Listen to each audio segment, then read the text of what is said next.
Really quick question. Yeah. What do the kids say now instead of squares? Like, the squares. Washed. The washed? Just washed. Okay, cool. So just let us know when you're ready, Cerise, and we'll start. Who comes to mind when you think of famous skateboarders? Tony Hawk, of course. And Tony Hawk? Fact is, if you're not a skater, your idea of one is most likely a white guy. But do you think about skateboarders who are women, queer, or people of color? No, not really. Well, things are slowly but surely changing. I'm Gustavo Arellano. You're listening to The Times, daily news from the LA Times. It's Friday, November 5th, 2021. Skateboarding is a mainstay of California street culture from San Diego to San Francisco and beyond. It's so popular that LA County filled outdoor skate parks with sand during the pandemic so no one could grind on them. But the joke was on the squares and the washed, which is what the kids call squares nowadays, boomer. Skateboard sales surged during the pandemic, and communities long marginalized from the sport are now making their own spaces. Today, we talk to a reporter who's covering this rise and hear from skateboarders themselves from all over the country about what keeps them so hooked on riding.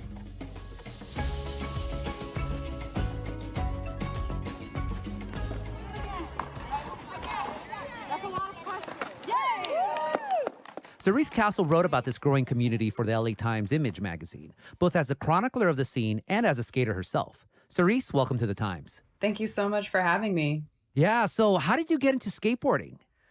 Well, I've always skateboarded, but I have never been a trick skater. I grew up here in Southern California, and there was always a really strong culture of grabbing a skateboard to get from point A to point B.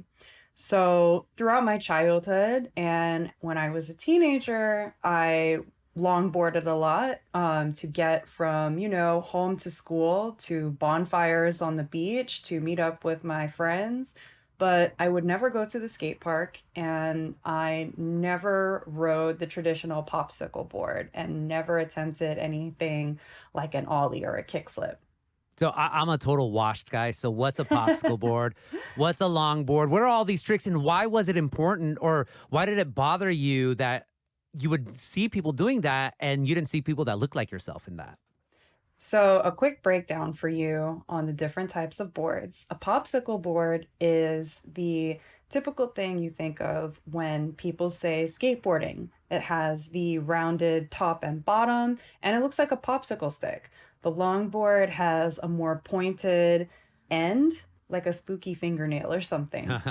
And those are more traditionally ridden on the boardwalk, on the street. And popsicle boards are more traditionally used in skate parks or to do tricks.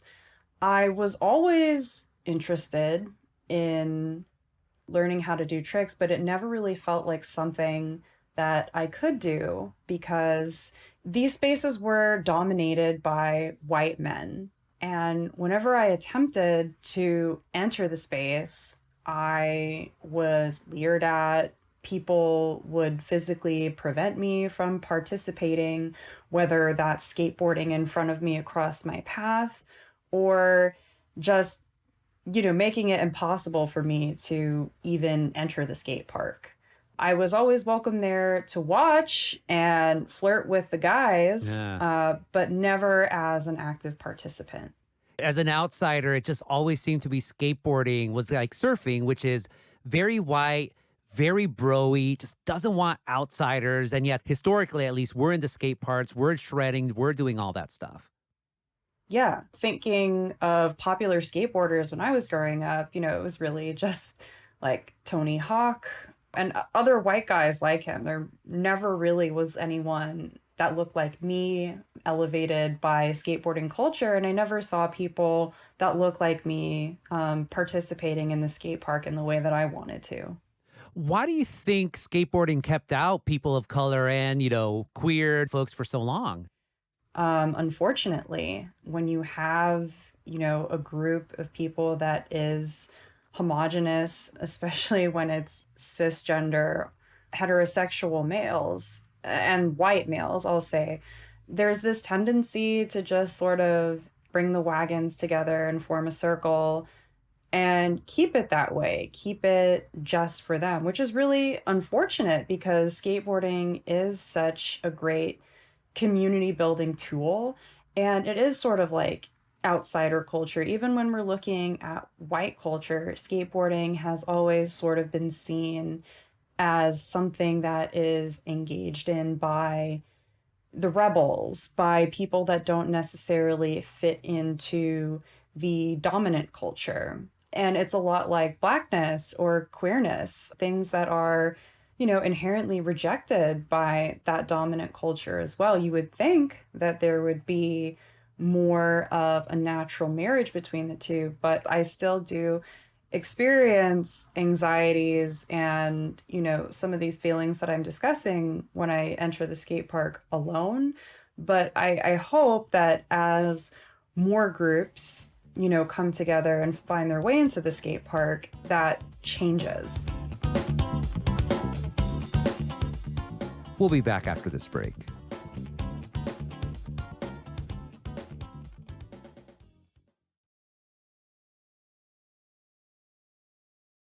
So, Cerise, the pandemic hits and you start noticing more POC and LGBTQ folks are getting into skateboarding.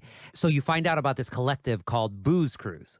Yeah, it was really serendipitous that I found out about Booze Cruise. I was just, scrolling on Instagram as many of us do, and I saw a post that a friend of a friend was hosting a skateboarding meetup for people of color and queer people. And this meetup was really geared toward queer people of color. And in the pandemic, we were also isolated.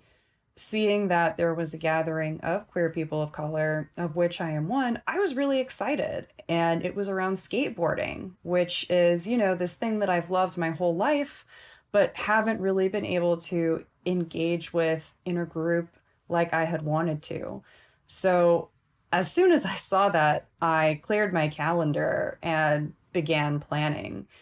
And I showed up, and it was really wonderful. It was a group of about 50 people. We gathered, we went for a ride along the Los Angeles River, and then Wow. we began teaching each other how to do different tricks. I learned how to ollie, which is something that I've wanted to do for my entire life. And what's an ollie? Sorry. An ollie is when you are able to lift the board up off the ground and come back down. Oh, just a quintessential skate move. So something you've always wanted to do.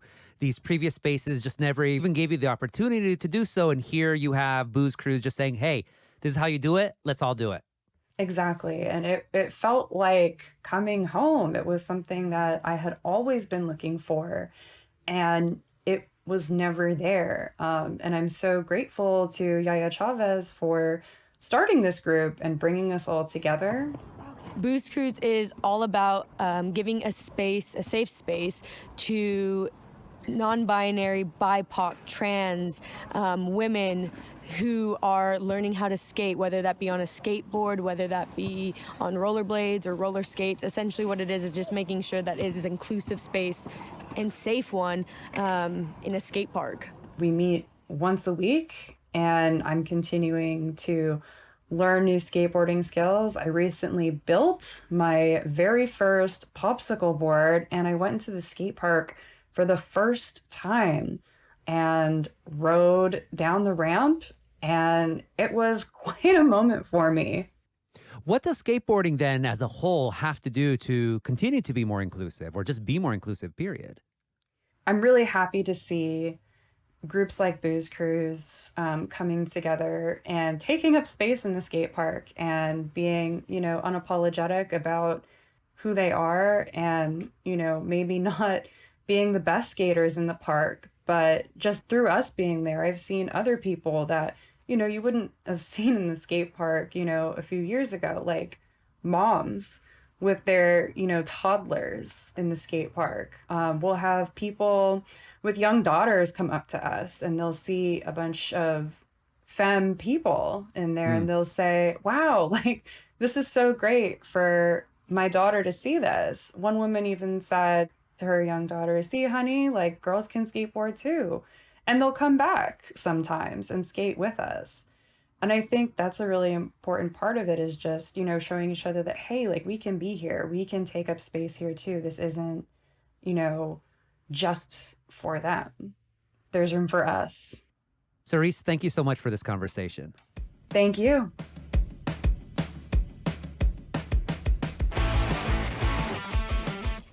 So what does it mean to make space at the skate park? You're asking the wrong square here, so let's give the mic to some booze cruisers out in Northeast Los Angeles. And I was like, listen, I need to channel my inner child and I need to learn how to skate. Like, this not an option anymore. Because, like, as a child, like, because I'm trans, so, like, growing up perceived female, you're always, like, really intimidated by all these, like, men at the skate park. And you're like, hey, no safe spaces. I was always like a bigger child and a bigger person, so I didn't think that it was possible for me to skateboard. I bought a skateboard freshman year of college when I moved to New York, thinking like, oh, I'm gonna learn how it's gonna be so cool. And then I realized that there are a lot of cars in the street, and it's actually like there's no space in all of Manhattan to really try to learn how to skate, except the skate parks, and I was not trying for that. So I just like kept my board around. But then when I moved out here, I figured I would try to learn again. And yeah, it's been going well so far. You will hear us cheer. It doesn't matter if you just are on your board. Like, there is a roar of applause for every single time that someone drops in, does something. Like, we gas each other up, and like with them in the parks, like if you just like watch guys, like sometimes they'll hype each other up, but it's just like, it's usually just like silent. And sometimes I'm just like, are you guys having fun? That was Matt Pacini, Taylor Robert Sampson, and Virginia Fontaine. After this break, we hear from skateboarders in Washington, D.C. and the Navajo Nation. Stay tuned.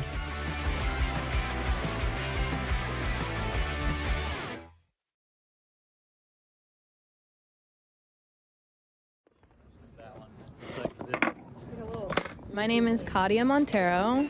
I'm a social media manager and law office admin by day.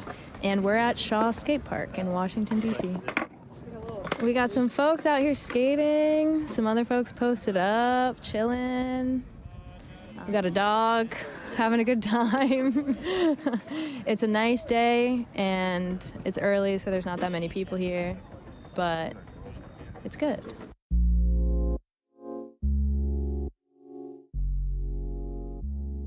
When I turned 8, that's when, like, Jackass was like a big thing, and like, Bam Margera was like huge, and I remember watching those shows, being way too young to watch those shows, and my cousins were really into it, and so they would skate, and so I would like use their skateboard, and I would like roll down the hill, and I really wanted to go to skateboarding camp. I really want to go to Woodward. It's like a skate summer camp for kids that like everyone like wants to go to when they're younger. And I mean, it's bread, so like if you have money you can go, but my mom was like, no, you're not going.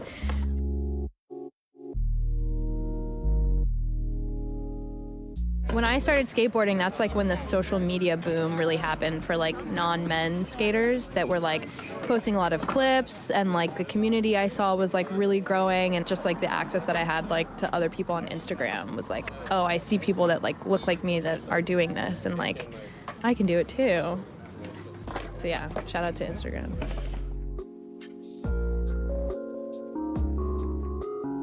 Last year, there was a protest that was organized by Rashad Murray about George Floyd and people coming together, and skateboarding was just like a vehicle to get around and take up space like in the street.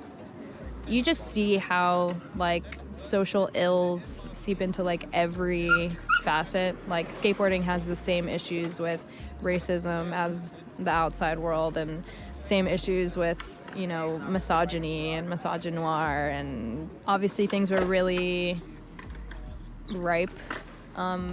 George Floyd murder happened and there was a lot of buzz, but it's like, as somebody that has been like a witness to a lot of police violence like in person, and like my friends have been affected by it, and seeing it online, like I don't know, I was just tired. I kind of checked out, honestly, mentally. But that day, it felt like, I don't know, I felt like I was less there to support like my feelings about things, and just kind of like to support like something bigger.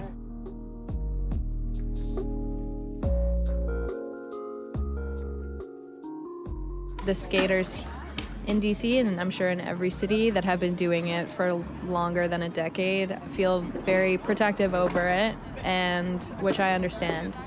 But that tied into like a boys club, and you're just there, and like somebody tries to poke fun of you or see how far they can push you or see what they can take from you, and you stand your ground, and there's drugs and alcohol involved, and like this weird, I'm thinking machismo, all of that together is just kind of a recipe for disaster.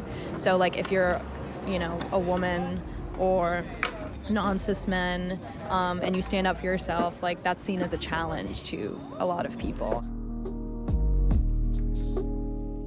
Skateboarding really brought me out of like a hole that I was in for like 17 years of my life. It gave me a reason to get up and challenge myself, and I think it teaches you lessons that you can put into every part of your life.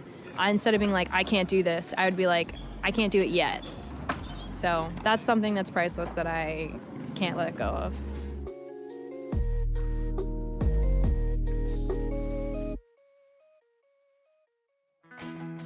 Yat she Dior Greenwood Yansha, Torage Eating and Shle, my Edish Gizny Bashichin, Ashin, Deshiche, Bilagane, Dashinella. Hello everyone, I just introduced myself in Navajo. My name is Dior Greenwood. I'm 26. I was born and raised on the Navajo reservation and now triangulate between Arizona and California and the Navajo Nation.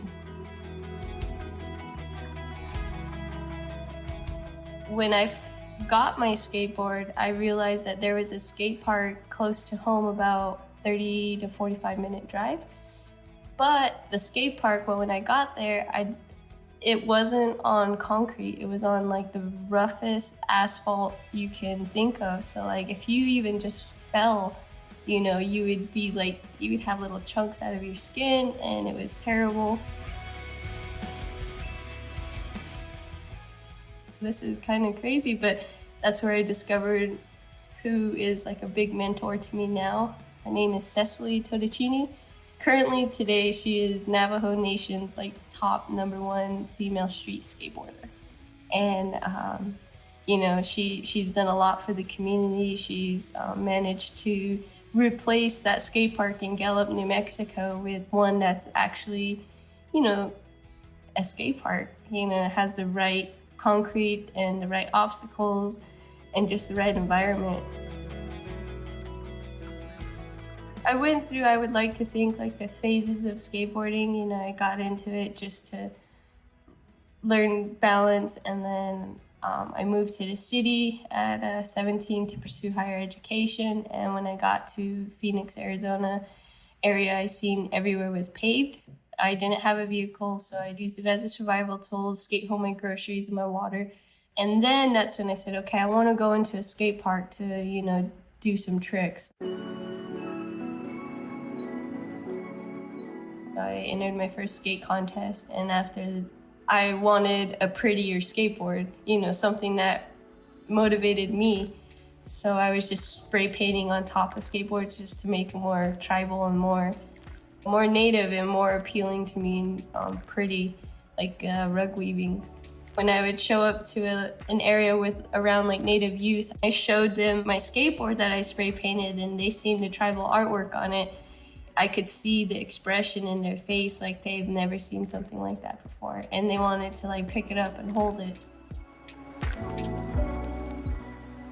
I looked at my older brother who makes Native American flutes, and he fully makes them from scratch. He gave me my first wood burner and told me that I could burn things without being destructive. So he gave me a wood burner, and inlaying turquoise or coral, or, you know, inlaying things you would normally inlay into silver jewelry into skateboards, I seen like just the most uplifting responses. Like I've had people cry when they held my boards. I've had little kids who never wanted to give the board back. And this is all of people in my community, and they told me like, yeah, go, keep going, keep doing this. This is what we want to see. This is showing everybody that, you know, we're not extinct. We're here, and we're happy to be here, and we skateboard and we bicycle, and, you know, everything everybody does.